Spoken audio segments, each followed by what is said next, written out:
The Isaiah Factor Uncensored starts right now. And welcome to The Factor Uncensored on a Monday night. It is a problem that seems to only get worse in our area. Violent suspects, many of them accused of murder, accused of committing more vicious crimes while out on bond. Advocates are calling for stricter bond laws. Two bills pushed by Republicans are advancing in the Texas Legislature to tackle the issue. But some Democrats say the proposed laws would hurt minorities. Our panel jumps into the bloody business of bond reform tonight. And our guests are here to talk about bond reform, which is on a priority list for the Texas Legislature. Joining us here on The Factor Uncensored right now is Doug Griffith with the Houston Police Officers Union, Andy Kahn with Crime Stoppers, and Dennis Sperling, a defense attorney here in the city of Houston. We're going to all welcome you to The Factor Uncensored. Andy, why is this piece of legislation, or two pieces, one in the House, one in the Senate, so important when it comes to bond reform here in the state of Texas? All you have to do, Isaiah, is look at what happened July 1st when 24-year-old Layla Still was allegedly murdered by a guy named Zacchaeus Gaston, who was out on 7 felony bonds with 3 prior felony convictions and is a registered sex offender. He's still a wanted fugitive. The 351st District Court had the opportunity to revoke the bond. They didn't do it. They kept giving them bond after bond after bond after bond.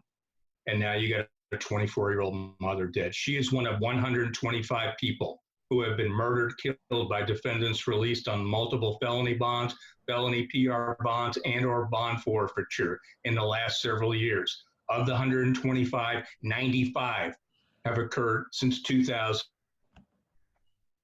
Doug, how did we get in this position where so many people who are allowed out on bond are going out committing more murders, more crimes? Well, I think it started before COVID when we had some issues with the courts. From Harvey, we had flooding, so they had trouble opening up. And then when COVID hit, it was just a tragic event that took place, and it's causing our people problems. The citizens of Harris County deserve better than this from the criminal courts. They're the ones that are the problem right now. They're holding it up. We could have trials tomorrow, but they have failed to do so. They need to start keeping Harris County safe, and to do that, you're going to have to put some of these people behind bars. Dennis Sperling, let's bring you into the conversation. There is a concern by Democrats who say minorities would suffer from new legislation like this. Your thoughts on that as an attorney out in the trenches?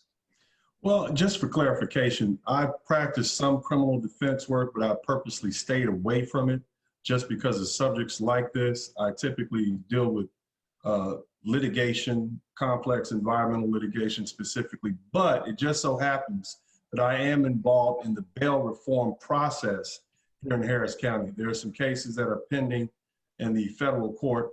Now, here's the thing. We have to have balance. We've had conservative activist judges who want to prove a point on one extreme. Oh, we're going to lock up everybody and keep them all locked up. That's been a problem. What we don't want to happen is we don't want to have activist liberal judges swing the pendulum the exact opposite way and say, well, we're just going to let everybody out because this is bail reform and this is just totally unfair. There has to be some sort of balance, and we don't need extremism on any side. So any of you judges who are listening, as one of the lawyers who is a member of the Houston Bar Association and the Texas Bar, this is not good for the public either way. The public has elected you to be measured in your decisions, not activists. I don't care if you're Republican or Democrat. You have got to be mindful to follow what the law says. And if you're following the law, it's your work. If we need to change the law, we'll change the law. But activism on either side is unacceptable. Andy, how do we get that delicate balance? And for those Democrats out there who are saying this will disproportionately affect minorities out there, your thoughts on that? I can tell you Mayor Turner probably put it the best. You know, there has to be a point where you say enough is enough. We have no issue with misdemeanor bond reform. We supported it. Where we do draw the line is defendants who are repeatedly released time and time and time again on And Andy, multiple before bonds. you go on, let's note the difference there. When you're talking about misdemeanor bond reform, you're saying a lot of those affect minorities out there.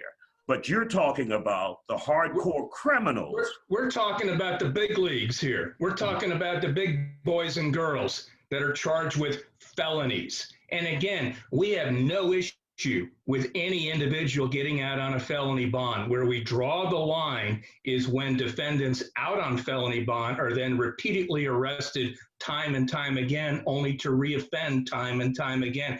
There has to be a point in time where you just say, you know what, this bond thing just isn't working out. Every time we give you bond, you come back and you're charged with a new crime again.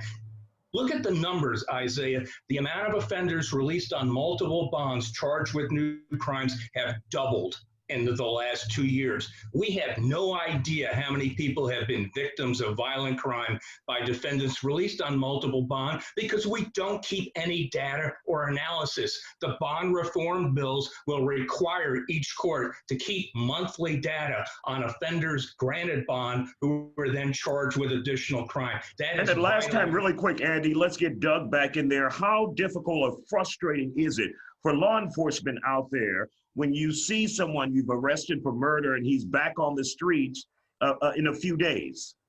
We get calls every day from our officers that are out there putting these guys in jail that, hey, look, we've got another case where this guy's out on 7, 8, 9. We've had him up to 16 bonds. Andy's pointed that out time and time again. And as both these other gentlemen said, we've got to do something about it. Look, it doesn't matter what color you are. If you're a violent offender, you need to be locked up, period. That's the way it is. You've already proven you're not going to be a productive member of society when you get to that point. Sometimes our judges have to step up and do what their job is, which is to be held accountable and hold these other people accountable for committing these crimes. Of course, we will definitely keep an eye on this topic.